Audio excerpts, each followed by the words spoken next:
जय हिंद साथियों, स्वागत है आप सभी का आज के सेशन में। दोस्तों, आज हम लोग उत्तर प्रदेश पुलिस दरोगा भर्ती यानी एसआई भर्ती पर चर्चा करेंगे। संपूर्ण जानकारी पर चर्चा करेंगे दोस्तों संपूर्ण जानकारी पर हम लोग चर्चा करने जा रहे हैं कि फॉर्म कैसे भरना है। नंबर 1, फॉर्म कैसे भरना है, कैसे भरना है, कैसे भरना है। पदों की संख्या आप लोग देख ही रहे हैं, 4543, 4543 पद हैं। पदों की संख्या आप लोग देख ही रहे हैं। इसमें महिला महिला वर्ग भी है, महिला वर्ग प्लस पुरुष वर्ग दोनों इसमें शामिल हैं। तो दोस्तों चलिए शुरू करते हैं, देखते हैं कि आखिर यूपीएसआई जो वैकेंसी आई है उसके बारे में हम लोग डिटेल से समझते हैं, विस्तृत रूप से समझते हैं, डिटेल से समझते हैं। दोस्तों सबसे पहला प्रश्न ये है कि उत्तर प्रदेश पुलिस की जो एएसआई की वैकेंसी आई है, सब इंस्पेक्टर की वैकेंसी आई है, उसकी तैयारी क्यों करें। सबसे पहला प्रश्न आता है कि तैयारी क्यों करें। तो दोस्तों ये पद, एएसआई का जो पद होता है यानी कि सब इंस्पेक्टर,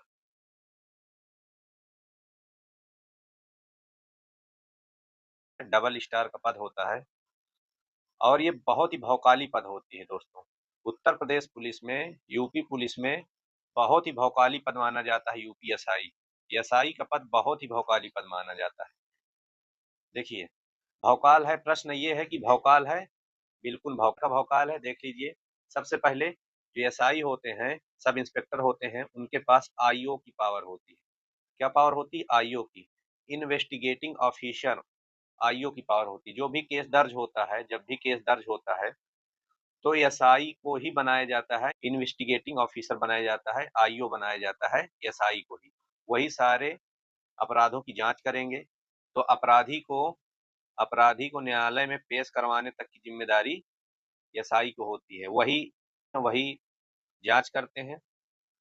जांच जांच करने की जिम्मेदारी दोस्तों, जांच करने की जिम्मेदारी आईओ के पास होती है, यानी कि एसआई के पास होती है।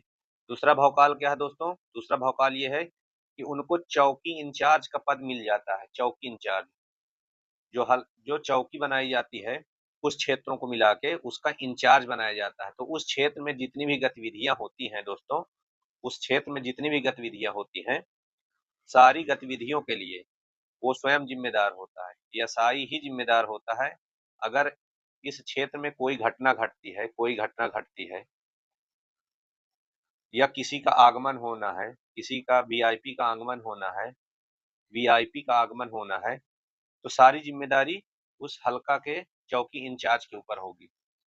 तीसरा ये है दोस्तों, तीसरा में अगर नेक्स्ट बात करें दोस्तों कि वो थाना इंचार्ज भी बनाए जाते हैं, थाना इंचार्ज भी बनाए जाते हैं। ज्यादातर केस में देखा जाता है कि ट्रिपल स्टार यानी इंस्पेक्टर जो होते हैं उनको बनाया जाता है थाना इंचार्ज, लेकिन कभी कभी कभी कभी डबल स्टार यानी कि एसआई को भी जिम्मेदारी मिलती है, एसआई को भी जिम्मेदारी मिलती है थाना इंचार्ज के लिए।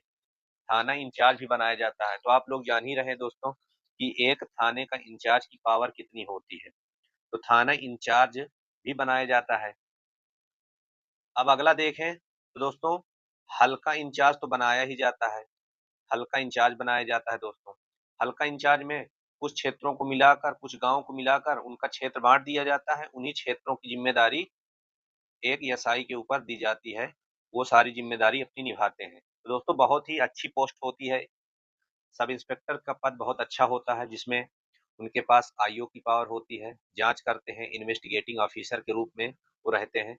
चौकी इंचार्ज का भी पद उनको मिल जाता है दोस्तों, चौकी इंचार्ज का भी पद मिल जाता है, थाना इंचार्ज का भी पद मिलता है और हल्का इंचार्ज का पद तो मिलता ही मिलता है।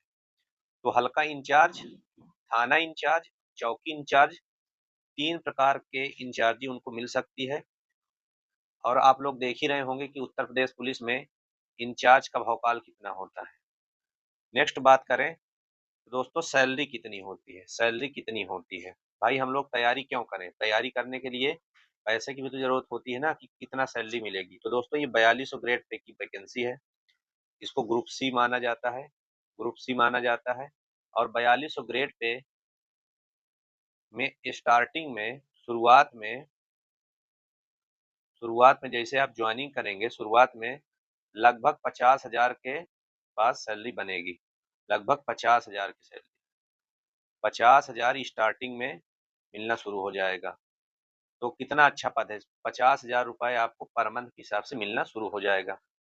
अगली बात इसमें क्या है दोस्तों कि 13 महीने की सैलरी मिलती है। जी हाँ, आप लोग देखते होंगे कि गवर्नमेंट कर्मचारियों को 12 महीने की सैलरी मिलती है, लेकिन उत्तर प्रदेश पुलिस में चाहे वो एसआई हो, चाहे वो जिस भी पद के हों, 13 महीने की सैलरी उनको मिलती है, यानी 1 महीने की एक्स्ट्रा सैलरी मिल जाती है। दोस्तों सैलरी में भी बढ़िया है, ये एक तो 12 महीने की सैलरी मिलेगी, ऊपर से 13वें महीने की भी सैलरी आपको मिल जाएगी। 50,000 की स्टार्टिंग है और 4200 ग्रेड पे की नौकरी ही ग्रुप सी माना जाता है। अब नेक्स्ट देखते हैं दोस्तों कि छुट्टी कितनी है। भाई छुट्टी भी तो होनी चाहिए, छुट्टी भी सबसे बड़ा सवाल है कि क्या छुट्टी मिलती है? बिल्कुल मिलती है दोस्तों। आप 1 साल में 1 साल में 1 साल में 30 सीएल मिलेगी, 30 सीएल कैजुअल लीव 30 सीएल मिलेगी, 30 ईएल मिलती दोस्तों, 30 ईएल मिलती है। अगर आप ईएल बचा लेते हैं, ईएल की छुट्टी नहीं लेते हैं, तो इसका आपको पैसे भी मिल जाते हैं पर डे के हिसाब से। और तीसरा ये है कि मेडिकल लीव भी मिल जाता है। अगर अवकाश की बात करें तो साल भर में 30 सीएल और 30 ईएल मिल जाता है। बाकी त्योहार की कोई छुट्टी नहीं मिलती दोस्तों, त्योहार में कोई छुट्टी नहीं मिलती, तो आपको त्योहार थाने में ही मनाना पड़ेगा। बाकी आप लोग जब भी आपको ज़रूरत होगी, आप ईएल और सीएल के माध्यम से आप अवकाश ले सकते हैं। अगला देखते हैं दोस्तों कि भाई अगर हम इसकी तैयारी कर रहे हैं तो आखिर प्रमोशन होता है कि नहीं होता, ये भी तो जानना ज़रूरी है। दोस्तों पहला प्रमोशन जो होगा, आप लोग ट्रिपल स्टार में आएँगे, यानी कि इंस्पेक्टर का पद मिलेगा। Triple star, star triple star का पद आपको मिलेगा, इंस्पेक्टर का पद। इसके बाद इंस्पेक्टर ही ज़्यादातर थाना इंचार्ज बनते हैं, थाना इंचार्ज ज़्यादातर इंस्पेक्टर ही बनाए जा रहे हैं इस समय। और कभी-कभी एसआई भी बनाए जाते हैं, एसआई को भी बनाया जाता है थाना इंचार्ज। तो दोस्तों पहला प्रमोशन आपको मिलेगा पहला प्रमोशन मिलेगा इंस्पेक्टर का पद। दोस्तों इंस्पेक्टर का पद जब आप लोग पा जाएँगे, उसके बाद जब नेक्स्ट अगर आपका चरित्र अच्छा रहता है नौकरी में, आपके ऊपर कोई कार्रवाई नहीं होती है, तो प्रमोशन में इसके भी चांस रहते हैं कि आप रिटायर होते-होते आप सीओ बन सकते हैं। सीओ आप जान ही रहे हैं कि सर्किल ऑफिसर। उसके बाद इसी पद को हम लोग डीएसपी भी बोलते हैं, कहीं-कहीं इसको डीएसपी भी बोला जाता है। जहाँ कमिश्नरेट प्रणाली लागू है, वहाँ पे इसको एसीपी भी बोला जाता है। तो इसका भी प्रमोशन आपको मिल सकता है। तो प्रमोशन भी बहुत अच्छे हैं, इंस्पेक्टर का पद मिलेगा, उसके बाद सीओ भी बन सकते हैं आप। दोस्तों यूपीएसआई में यूपीएसआई की वैकेंसी जो है बहुत अच्छी मानी जाती है। अगर आप लोगों को जानकारी अच्छी लगी हो दोस्तों, तो ये सब्सक्राइब बटन है, इसको सब्सक्राइब कर लीजिएगा चैनल को।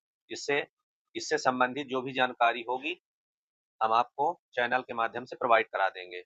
अब दोस्तों देखते हैं वैकेंसी के बारे में कि आखिर कितने-कितने पद आए हैं, क्या-क्या योग्यता रहनी है। योग्यता क्या है दोस्तों? योग्यता क्या है? योग्यता क्या होनी चाहिए? शारीरिक दक्षता क्या होनी चाहिए? डिटेल से हम लोग जानते हैं। चलिए दोस्तों शुरू करते हैं। दोस्तों चैनल को ज़रूर सब्सक्राइब कर लीजिएगा। जो भी जानकारी मिलेगी इससे संबंधित हम लोग चैनल के माध्यम से प्रोवाइड करते रहेंगे। ट्रेनिंग के बारे में भी आप लोगों को बताएँगे, ट्रेनिंग ट्रेनिंग के बारे में बताया जाएगा। इसके बाद ट्रेनिंग के बारे में बताया जाएगा, ट्रेनिंग में क्या-क्या मिलता है, कैसे ट्रेनिंग होती है, इसके बारे में भी हम लोग डिटेल से बात कर लेंगे। उसके लिए आप लोग दोस्तों चैनल को सब्सक्राइब ज़रूर कर लीजिएगा। चैनल को सब्सक्राइब ज़रूर कर लीजिए दोस्तों, और बेल आइकन प्रेस कर दीजिएगा। चलिए दोस्तों देखते हैं वैकेंसी के बारे में। तो दोस्तों देख ही रहे हैं कि 12 अगस्त को 12 अगस्त को इसका विज्ञापन आ चुका है, एसआई भर्ती का। उप निरीक्षक इसको बोलते हैं, उप निरीक्षक नागरिक पुलिस। दोस्तों इसमें कई प्रकार की पद आपको देखने को मिलेंगे, कई प्रकार के पद मिलेंगे। आप लोग देख सकते हैं, इसमें देख सकते हैं क नंबर पे क्या है, क नंबर पे है उप निरीक्षक नागरिक पुलिस। दोस्तों नागरिक पुलिस का मतलब ये होता है, जो एसआई होते हैं, एसआई में जो नागरिक पुलिस होते हैं, नागरिक पुलिस की जॉइनिंग होती है थानों पर। थानों पर दोस्तों ज्वाइन होती है, नागरिक पुलिस की जॉइनिंग थानों पर होती है। और अगर आप लोग देख रहे हैं ख नंबर, प्लाटून कमांडर पीएसी, कुछ पद हैं जो जाएंगे पीएसी में, पीएसी में जाएंगे दोस्तों। कुछ पद हैं पीएसी के पद हैं, यानी एसआई में ही कुछ पद आपको नागरिक पुलिस के हैं, कुछ पद प्लाटून कमांडर बोला जाता है उनको पीएसी में। पीएसी में दोस्तों एसआई को क्या बोला जाता है? पीएसी में दोस्तों बोला जाता है प्लाटून कमांडर। और ग नंबर में आप लोग देख रहे हैं प्लाटून कमांडर या उप निरीक्षक विशेष सुरक्षा बल। दोस्तों उत्तर प्रदेश पुलिस में विशेष सुरक्षा बल का भी गठन किया गया है, उसमें भी एसआई की जरूरत पड़ती है, एसआई पद की जरूरत पड़ती है, इसीलिए विशेष सुरक्षा बल के लिए भी इस भर्ती के माध्यम से चयन कराया जाएगा। तो कितने प्रकार की हो गई दोस्तों? नंबर 1 उप निरीक्षक नागरिक पुलिस के लिए वैकेंसी है, फिर प्लाटून कमांडर पीएसी के लिए वैकेंसी है, और फिर विशेष सुरक्षा बल के लिए दरोगा की वैकेंसी है। और घ नंबर आप देखेंगे महिला बटालियन हेतु उप निरीक्षक नागरिक पुलिस। तो दोस्तों महिलाओं के लिए, महिला वर्ग के लिए भी महिला बटालियन हेतु एसआई की वैकेंसी इसके माध्यम से पूरी की जाएगी। अब अगला देखते हैं दोस्तों कि आखिर इसका देखिए, यहाँ पे आप लोग देख सकते हैं 4200 ग्रेड पे की वैकेंसी है। ये कितने ग्रेड पे की है? 4200 ग्रेड पे की है, जिसमें ये ग्रुप सी की वैकेंसी मानी जाती है दोस्तों। अगर हम पदों की संख्या देखें दोस्तों, पदों की संख्या अगर देखें तो उप निरीक्षक नागरिक पुलिस, अगर हम नागरिक पुलिस में देखें, नागरिक पुलिस में महिला और पुरुष दोनों मिला के, तो जो जनरल कैंडिडेट है उनके लिए है 1705 वैकेंसी। ईडब्ल्यूएस के लिए 422 पद। ओबीसी के लिए दोस्तों, ओबीसी के लिए है 1143 पद। और एससी कैंडिडेट के लिए दोस्तों, एससी कैंडिडेट के लिए 890 पद। एसटी के लिए 82 पद। टोटल 4242 पद हैं नागरिक पुलिस के लिए। आप लोग ध्यान दीजिएगा कि नागरिक पुलिस के लिए आपको 4242 पद हैं। अगर हम प्लाटून कमांडर की बात करें दोस्तों, पीएसी में जो पद आता है, पीएसी में जो वैकेंसी आई है दरोगा की, एसआई की, उसको प्लाटून कमांडर बोला जाता है, प्लाटून कमांडर बोला जाता है। तो उसमें आप लोग देख लीजिए, जनरल कैंडिडेट के लिए, ईडब्ल्यूएस के लिए, अन्य पिछड़ा वर्ग के लिए, एससी के लिए, एसटी के लिए, तो टोटल 135 पद। तो 135 पद आपके पीएसी के लिए है दोस्तों, पीएसी के लिए है। और 4242 पद है नागरिक पुलिस के लिए, नागरिक पुलिस के लिए। अब अगला देख, प्लाटून कमांडर उप निरीक्षक जिसको बोलते हैं विशेष सुरक्षा बल के लिए, विशेष सुरक्षा बल के लिए भी 60 पद यहाँ पे दिए गए हैं। आप लोग अपने कैटेगरी के हिसाब से पदों की संख्या देख सकते हैं, पदों की संख्या देख सकते हैं। बाकी आप महिला जो अभ्यर्थी हैं, महिला बटालियन के लिए भी देख सकते हैं। महिला बटालियन के लिए 106 पद हैं। आप अपनी कैटेगरी के अनुसार पदों की संख्या यहाँ पे देख सकते हैं। तो दोस्तों 3 प्रकार के पद हैं इसमें, एक नागरिक पुलिस, 3 प्रकार के पद हैं।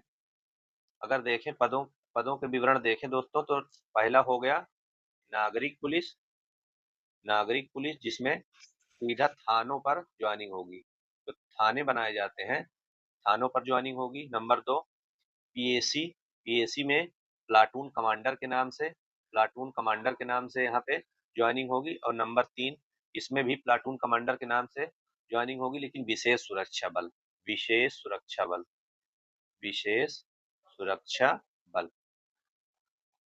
अब अगला देखते हैं दोस्तों कि इसका शुल्क कितना लगेगा, आवेदन शुल्क कितना है। तो सामान्य अभ्यर्थी ईडब्ल्यूएस या ओबीसी के लिए 500 रुपए और एससी एसटी के लिए 400 रुपए इसमें लगेगा।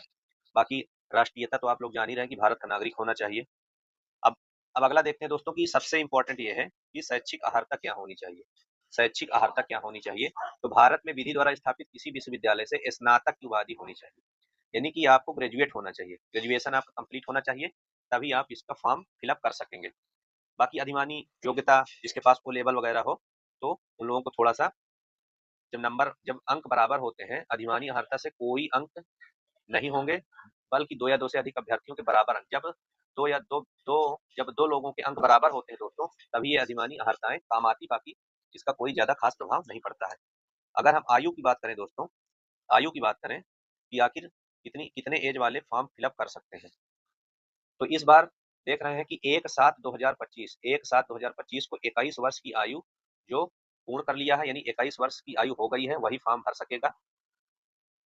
और 28 वर्ष तक, 28 वर्ष तक फॉर्म फिलअप किए जा सकते हैं। लेकिन दोस्तों इस बार की वैकेंसी में, इस बार यूपीएसआई की वैकेंसी में आयु में छूट दी गई है, आयु में छूट दी गई है। हम लोग डिटेल्स देख लेते हैं कितने कितने साल की आयु की छूट दी गई है। तो दोस्तों देख लीजिए आप लोग कि अगर जनरल कैंडिडेट है, जनरल कैंडिडेट है, अगर जनरल कैंडिडेट है, सामान्य है, तो सामान्य में 3 वर्ष की छूट मिल रही है। यानी कि अगर हम देखें तो 28 वर्ष तो दिया गया है, 28 वर्ष होनी चाहिए एसआई के लिए, लेकिन इस बार सरकार ने छूट दिया है। तो जनरल कैंडिडेट को अगर जो जनरल कैंडिडेट हैं उनको कितने की छूट मिली है दोस्तों? 3 वर्ष की। यानी कि अगर वो अब 31 वर्ष तक पूरे हो रहे हैं, 31 वर्ष उनकी आयु पूरी हो रही है। आप लोग देख लीजिए यहाँ पे, आप लोग देख सकते हैं कि जिनकी आयु किसके बीच में हो, 2/7/2/7/1994, कब से 2/7/1994 से कब तक, 1/7/2004 के बीच में अगर जन्म तिथि है आपकी, तब आप फॉर्म को फिलअप कर सकते हैं दोस्तों। तो अगर देखें जनरल कैंडिडेट के लिए दोस्तों, जनरल कैंडिडेट के लिए अब एज हो गई 31 वर्ष, जिसकी भी 31 ईयर्स बन रही है वो फॉर्म फिलअप कर सकते हैं। अगर यहाँ पे देखें एससी कैंडिडेट के लिए दोस्तों, एससी कैंडिडेट के लिए दोस्तों, एससी कैंडिडेट में 28 वर्ष तो सभी के लिए है, 3 वर्ष छूट मिली तो हो गए 31 वर्ष, और 5 वर्ष अलग से छूट मिली है दोस्तों। एससी कैंडिडेट के लिए 5 वर्ष अलग से छूट मिली है, तो टोटल 8 साल हो गए, 8 साल की छूट मिल रही दोस्तों। एससी कैंडिडेट 36 वर्ष तक अगर आपकी आयु हो रही है, 36 वर्ष तक आप फॉर्म फिलअप कर सकते हैं। तो आप लोग देख लीजिए एससी कैंडिडेट में जिसकी 2/7/1989, 2/7/1989 अगर आपकी डेट ऑफ बर्थ बन रही है अधिकतम, तब आप फॉर्म फिलअप कर सकते हैं। उसी प्रकार दोस्तों अगर देखा जाए, उसी प्रकार दोस्तों एसटी कैंडिडेट के लिए भी सेम है, 5 और 3 वर्ष यानी कि 8 वर्ष। 2/7/2/7/1989, 2/7/1989 अगर आपकी अधिकतम बन रही है, इतने में आपकी डेट ऑफ बर्थ बन रही, तो आप फिलअप कर सकते हैं। नेक्स्ट देखते हैं दोस्तों ओबीसी कैंडिडेट के लिए। दोस्तों एससी कैंडिडेट, ओबीसी और एसटी तीनों के लिए सेम एज रहेगी, 5 वर्ष प्लस 3 वर्ष यानी 8 वर्ष की छूट मिलेगी, और आप 36 वर्ष तक अगर आपकी आयु हो रही है, तब भी आप फॉर्म फिलअप कर सकते हैं दोस्तों। तो इस बार काफी अच्छा मौका है, एज में भी छूट मिल चुकी है, तो आप लोग जो है आप लोग अच्छे से तैयारी करिए, बहुत अच्छा पद है। एज तो आप लोग देख ही चुके हैं दोस्तों। उसके बाद वैवाहिक स्थिति क्या होनी चाहिए, आप लोग ध्यान से आप लोग पढ़ सकते हैं, इसके बारे में आप लोग पढ़ सकते हैं। शारीरिक स्वास्थ्य क्या होना चाहिए आपकी। अगर नेक्स्ट देखें दोस्तों लिखित परीक्षा, परीक्षा कितने अंकों की होगी, तो लिखित जो परीक्षा होगी उसमें सामान्य हिंदी के 40 प्रश्न होंगे, सामान्य ज्ञान के 40 प्रश्न, रीजनिंग के 40 प्रश्न और मानसिक योग्यता के 40 प्रश्न। तो 40 प्रश्न मानसिक योग्यता, 40 प्रश्न रीजनिंग के, यानी कि टोटल हो गए 160 प्रश्न होंगे, जिसमें से 400 अंकों का है ये पेपर दोस्तों, 400 अंकों का ये पेपर होगा। तो आप लोग सिलेबस देख लीजिएगा ध्यान से। 160 होगी प्रश्नों की संख्या, 120 मिनट में करना होगा, 4 सेशन, 4 भाग है परीक्षा में, आप लोग देख ही चुके हैं। अब अगला देखते हैं दोस्तों, अभिलेखों की समीक्षा एवं शारीरिक मानक परीक्षा। तो दोस्तों सब इंपॉर्टेंट चीज ये है कि शारीरिक मानक परीक्षण में क्या क्या लिया जाता है। तो ऊंचाई, अगर ऊंचाई देखा जाए दोस्तों, तो सामान्य, ओबीसी और एससी तीनों के लिए, यानी जनरल कैंडिडेट, ओबीसी कैंडिडेट और एससी कैंडिडेट, अगर तीनों के लिए दोस्तों 168 सेंटीमीटर की अगर हाइट आपकी बन रही है, तब आप आराम से फॉर्म फिलअप कर सकते हैं। वहीं पे जो एसटी कैंडिडेट है उनके लिए, एसटी कैंडिडेट के लिए दोस्तों 160 सेंटीमीटर मानक रखा गया है। बाकी आप लोग देख सकते हैं सीना के बारे में आप लोग देख सकते हैं दोस्तों, कितना मानक रखा गया है, आप लोग पढ़ लीजिएगा। तो सबसे जरूरी क्या है कि 168 सेंटीमीटर होने चाहिए इन कैंडिडेट के लिए, जनरल ओबीसी एससी के लिए, और 160 सेंटीमीटर होना चाहिए एसटी कैंडिडेट के लिए। दोस्तों महिला अभ्यर्थी के लिए सबसे जरूरी, महिला अभ्यर्थियों के लिए ध्यान देने योग्य बात यह है कि महिला अभ्यर्थी के लिए जो ऊंचाई मानी जाती है, हाइट मानी जाएगी, हाइट की मानक लिया जा रहा है 152 सेंटीमीटर। तो महिला अभ्यर्थी के लिए 152 सेंटीमीटर, और पुरुष अभ्यर्थी के लिए, महिला अभ्यर्थी के लिए 152 और पुरुष अभ्यर्थी के लिए 168 सेंटीमीटर। तो ध्यान से आप लोग देख लीजिए दोस्तों, 152 सेंटीमीटर महिला अभ्यर्थी के लिए और पुरुष अभ्यर्थी के लिए 168 सेंटीमीटर की हाइट होनी चाहिए। वजन आप लोग देख ही सकते हैं। अब अगर अगला देखते हैं दोस्तों, आरक्षण निम्न आरक्षण श्रेणी व आयु में छूट, आप लोग देख ही चुके हैं आयु में कितनी छूट मिल जाएगी। ये इंपॉर्टेंट है दोस्तों कि जो ओबीसी कैंडिडेट हैं, ओबीसी कैंडिडेट का जो प्रमाण पत्र बनेगा, इसमें ध्यान देने वाली बात यह है कि वित्तीय वर्ष प्रमाण पत्र जारी करने की तिथि बहुत इंपॉर्टेंट दोस्तों, इसको देखना बहुत जरूरी है। वित्तीय वर्ष 2025-26 का प्रमाण पत्र जो दिनांक 1/4/2025 से आवेदन पत्र जमा करने की अंतिम तिथि तक अवश्य निर्गत होना चाहिए। तो 1/4/2025 के बाद का होना चाहिए, 1/4/2025 के बाद का प्रमाण पत्र होना चाहिए ओबीसी का, तभी मान्य होगा। आप लोग अपना नया बनवा लीजिए।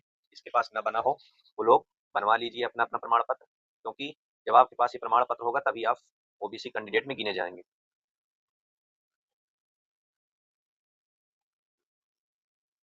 इसी प्रकार दोस्तों ईडब्ल्यूएस कैंडिडेट के लिए वित्तीय वर्ष 2024-25 तक का प्रमाण पत्र जो दिनांक 1/4/2025 से 1/4/2025 से आवेदन जमा करने की अंतिम तिथि तक अवश्य निर्गत होना चाहिए, यानी कि 1/4/2025 के बाद का होना चाहिए दोस्तों।